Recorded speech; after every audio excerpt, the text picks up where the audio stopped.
John 3:17. And today we are answering a question that my older sister has asked us. What in the farmer is a combine clinic? So Dad and I are going to a combine clinic at one of our landmark dealers places. I don't really know. Is that what the right term, Dad? Yep. A landmark dealer, kind of. It's essentially like a place they sell John Deere stuff. And so we're going to go learn some more stuff about combines and kind of the codes, because we got a new combine this year and we are going to be kind of learning more about like how to program it and some of like the settings that you can do to essentially like have a more effective cut, or like, is that right, Dad? Maybe get better grain quality. Better grain quality and just like stuff like that. I don't know. I'm not super involved with harvest because I'm in school at the time, and I don't get as involved with it as I'd like to, but hopefully this year I'm going to have some videos out about harvesting.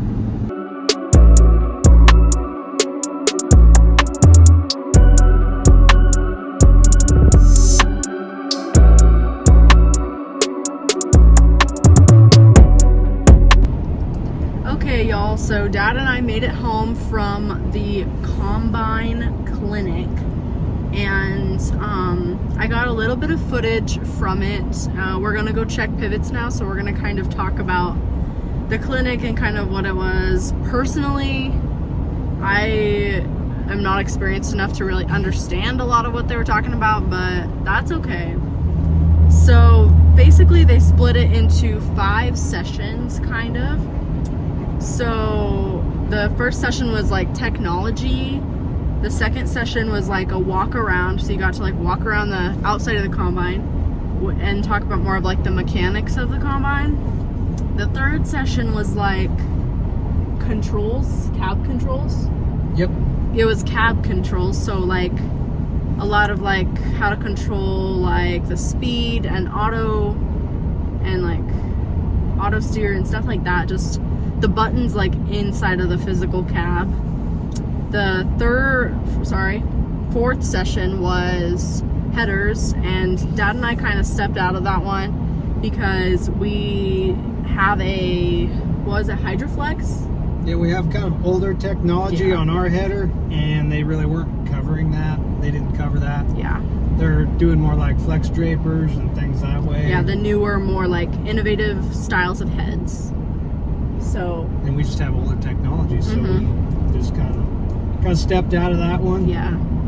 Learned a little bit about data transfer in the operations center. That was the 5th session. Yeah.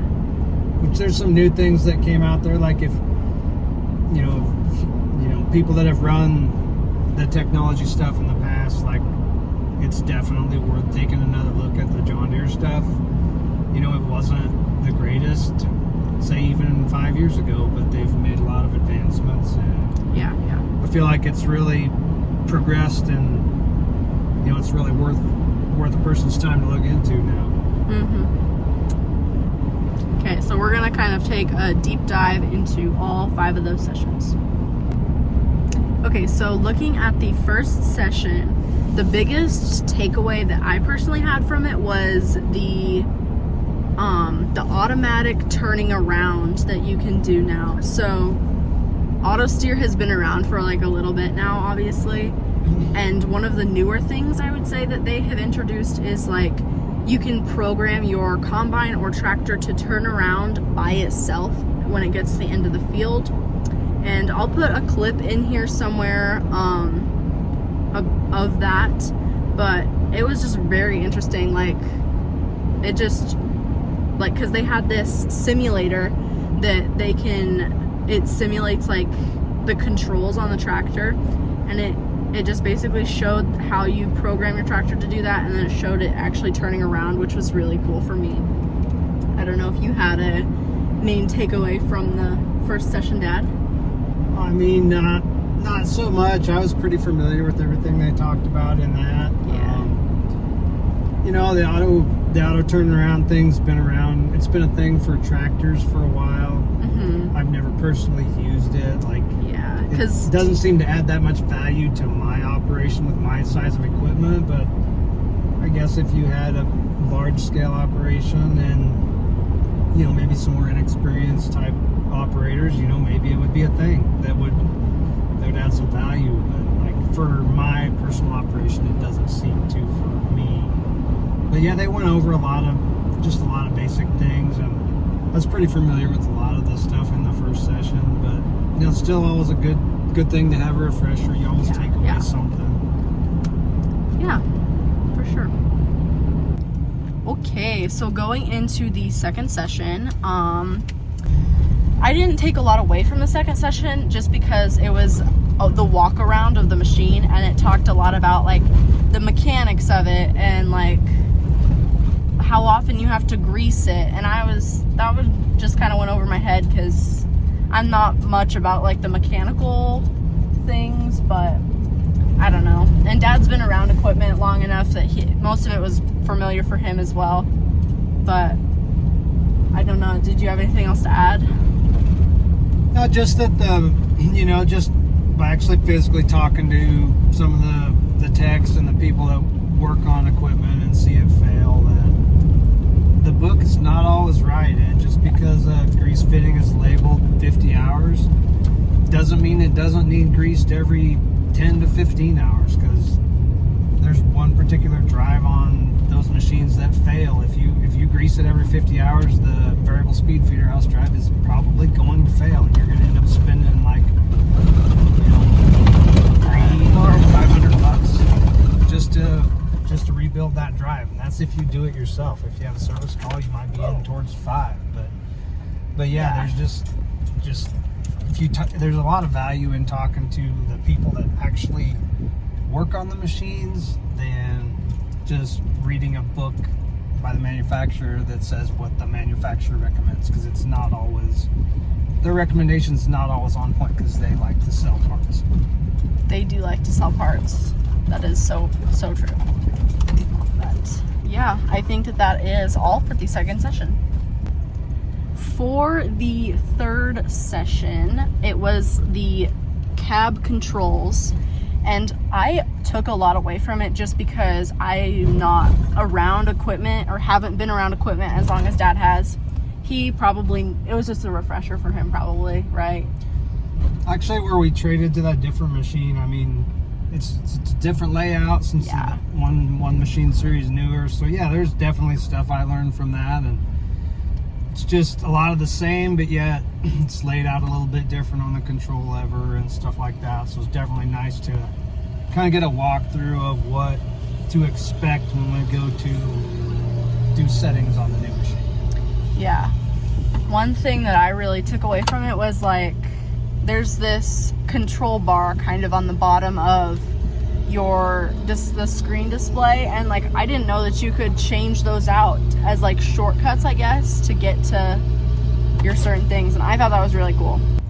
And then Dad and I got onto this kind of cool app. I'll put a clip of it in here, but it's like this app, and you can kind of like, I don't know, I'll just put a clip of it, but like it shows you all the grease zerks and like just different things on the equipment you have to look for, like at the beginning of the season or at the beginning of the day, and just different things like that. I just thought it was kind of neat.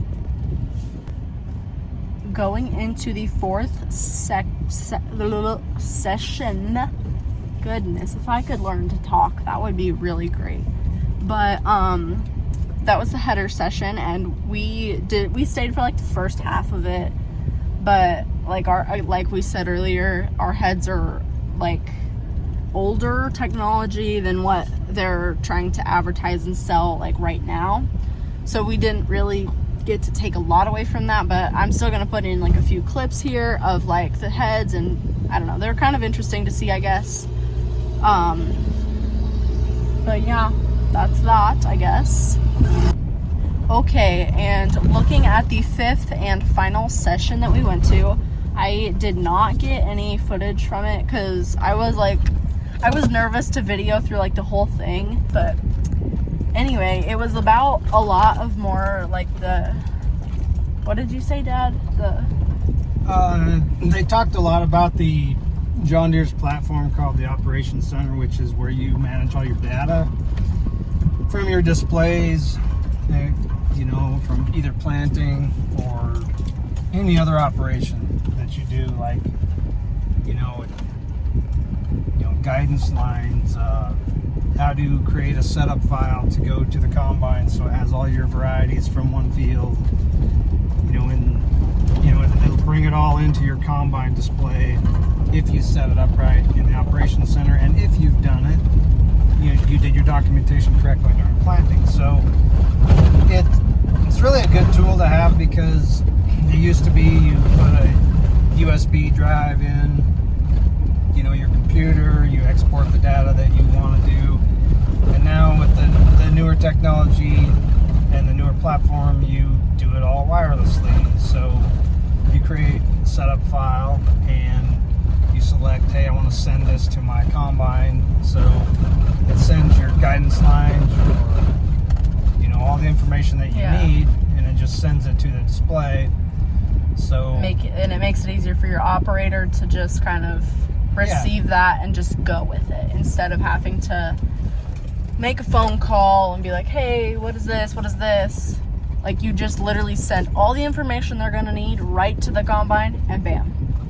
Yeah, and it's just easy now. You just say accept, and basically you're set up and ready to go. Yeah, see, if you drive your combine the right way, like, it's not that hard. That's right. Alright guys, so I just spent the last 10 minutes probably trying to set this camera up.